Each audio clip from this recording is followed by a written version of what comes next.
Mon Seigneur et mon Dieu, je crois de tout mon cœur que tu es ici, que tu me vois, que tu m'entends. Je t'adore, à genoux devant toi. Je te demande le pardon de mes péchés et ton aide pour faire de mon mieux ces moments de prière. Marie, ma mère immaculée, Saint Joseph et mon ange gardien, intercédez pour moi. Si tu as l'habitude de suivre les textes bibliques que l'Église nous propose à chaque jour, de prier avec, je ne dis pas juste l'Évangile, mais aussi les autres textes de l'Ancien Testament, le psaume, tu auras suivi alors depuis lundi le livre de Job. Et puis, si tu ne l'as pas suivi, je te raconte un peu. Probablement tu le connais. En fait, ce qu'on a eu cette semaine, c'est une sorte de menu de dégustation qui finit demain. Et j'ai dit menu de dégustation parce que le livre de Job, il est bien plus long. Et on en a goûté juste quelques passages.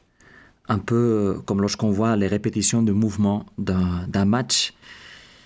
Eh bien, j'aimerais aujourd'hui prier un peu avec toi à propos de l'histoire de Job, peut-être pour t'encourager à le lire avec calme.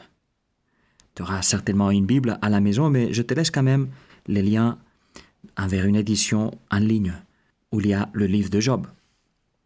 Eh bien, on a vu comment Job ne perd pas seulement son job au début de son histoire, mais aussi toutes ses propriétés, ses enfants, sa santé. Et comment il accepte, comment il dit sereinement, le Seigneur a donné, le Seigneur a repris, que le nom du Seigneur soit béni. Donc, il prend la vie comme elle vient. Mais ensuite, on l'a vu hésiter. On l'a vu hésiter jusqu'au point de maudire le jour de sa naissance. Eh bien, il faut le comprendre parce que c'est dur de se trouver du jour au lendemain avec la vie chamboulée comme ça. Et soudain, le jour devient long, très long. Et il hésite, il se révolte. Mais tu sais, je pense que ça le rend très humain, très accessible. Si Job était juste quelqu'un qui accepte et qui n'a pas des moments de révolte, de faiblesse, de doute, on se dirait, voilà un super-héros. Et voici le pauvre de moi, de moi-même. Et donc la sainteté, c'est pas pour moi. Et par contre, non. Job, lui aussi, il a eu des hésitations, des révoltes. Et Jésus, ça m'arrive à moi aussi, n'est-ce pas? J'accepte, oui, j'accepte, mais ensuite, quand même. Ou aussi, je pardonne, oui, j'excuse telle personne, telle chose, mais quand même, et ça revient, n'est-ce pas? Et ça m'arrive même dans ma prière, Seigneur, mais il n'y a rien de grave là-dedans. Au contraire, celui-là est le secret de Job, qu'il s'ébat dans la prière. Et c'est ce que les amis de Job ne font pas. Dans les morceaux qu'on lit dans la messe cette semaine, on ne les a pas entendus parler. Mais si tu vas voir dans le livre de Job, tu verras qu'ils font des longs discours. C'est vrai que lorsqu'ils arrivent le visiter, ils restent dans les silences pendant des jours. Ils respectent la douleur de leur ami. Mais au bout d'un moment, ils ne peuvent plus se retenir et ils commencent à parler. Et c'est ça qui fait aussi long le livre de Job. Il y a beaucoup de discours.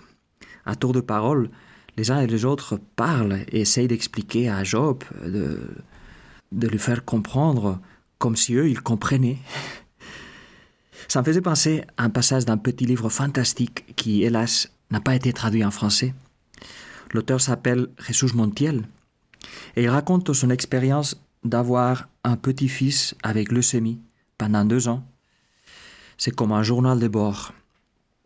Et il raconte que ses amis venaient les visiter à l'hôpital, lui et sa femme et son fils, et essayaient de dire des belles choses. Mais, il dit, leurs phrases ne servaient à rien. Elles restaient au bord de ma douleur. Elles étaient comme des fléchettes qui tombent pendant le vol, avant la cible. Et ensuite, il parle d'un prêtre. Rien de moins, l'aumônier de l'hôpital. Il dit, l'aumônier de l'hôpital aplanissait notre chambre avec un air de je sais tout. Et je n'aimais pas ça. La vie n'est pas une table de multiplication. Ce jour-là, il t'a béni. Il a tracé du doigt les signes de la croix sur ton front, et je l'en ai remercié. Mais ensuite, il fait comme les amis de Job. Il m'a donné beaucoup de conseils. Il a réfléchi sur la mort et l'au-delà, et notre chambre est devenue irrespirable avec tant de mots. J'ai dû partir tandis qu'il continuait à débiter ses phrases d'école, apprises au séminaire, avec lesquelles il essayait de dissimuler sa propre horreur. Il m'a dit que je devais être fort, que je ne pouvais pas sombrer parce que maman devait avoir un homme à ses côtés sur lequel s'appuyer. Ne sois pas choqué, il parle à son fils. Ne sois pas choqué, mais j'avais envie de le jeter dehors.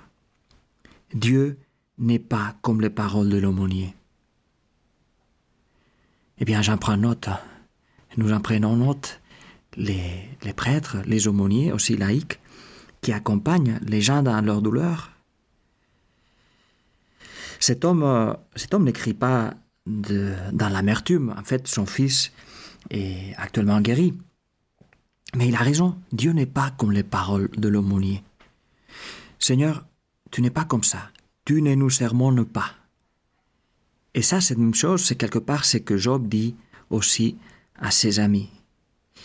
Écoutez, vos théories ne soulagent pas mes souffrances. Elles ne répondent pas à mes questions. Si seulement Dieu voulait me parler. Et en fait, Seigneur, il te défie dans sa prière. Il te dit, si j'avais seulement quelqu'un pour m'écouter. Voilà mon dernier mot. Que le puissant me réponde. Que la partie adverse rédige son mémoire. Il est provocateur, ce Job. Mais Seigneur, oui, tu vas répondre. Bien sûr que tu vas répondre. Mais il lui a fallu à Job se battre dans sa prière. Pendant de longs jours, de longs mois. Et tu lui réponds, Seigneur, comme un papa. Comme un papa et d'une forme surprenante. En fait, les morceaux qu'on entend aujourd'hui dans la messe n'est qu'une partie de la réponse. Et tu fais, comme on te voit le faire aussi très souvent dans l'Évangile, tu réponds avec une question. La question du million de dollars. Et la question est...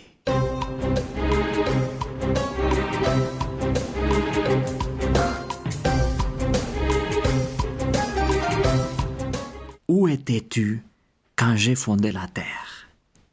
Indique-le si tu possèdes la science.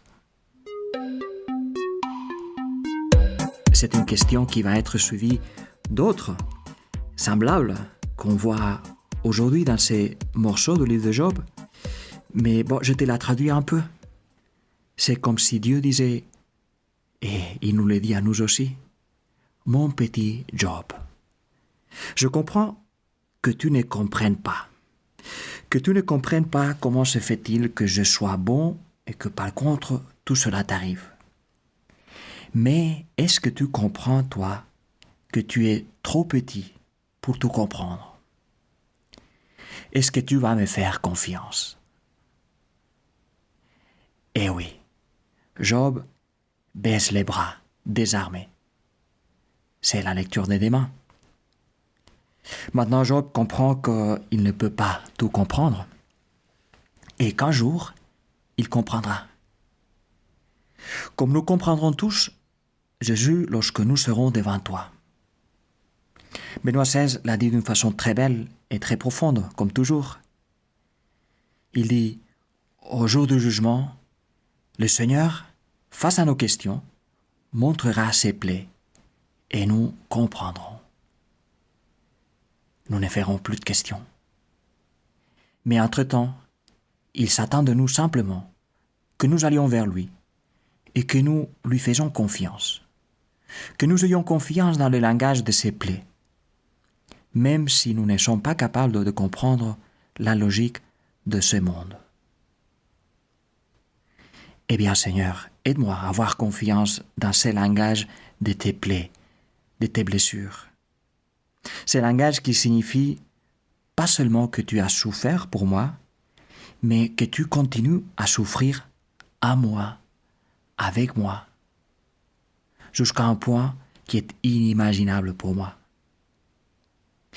Et s'il y a le doute, la révolte, l'hésitation qui s'installe à moi, ce qui est tout à fait normal, que je ne quitte pas ma prière, que je n'arrête pas de me battre pour ensuite regagner chaque fois avec plus de profondeur, avec plus d'abandon, ma confiance en toi.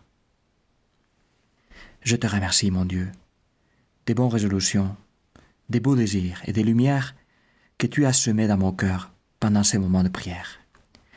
Je te demande de m'aider à les faire fructifier. Marie, ma Mère Immaculée, Saint Joseph est mon ange gardien.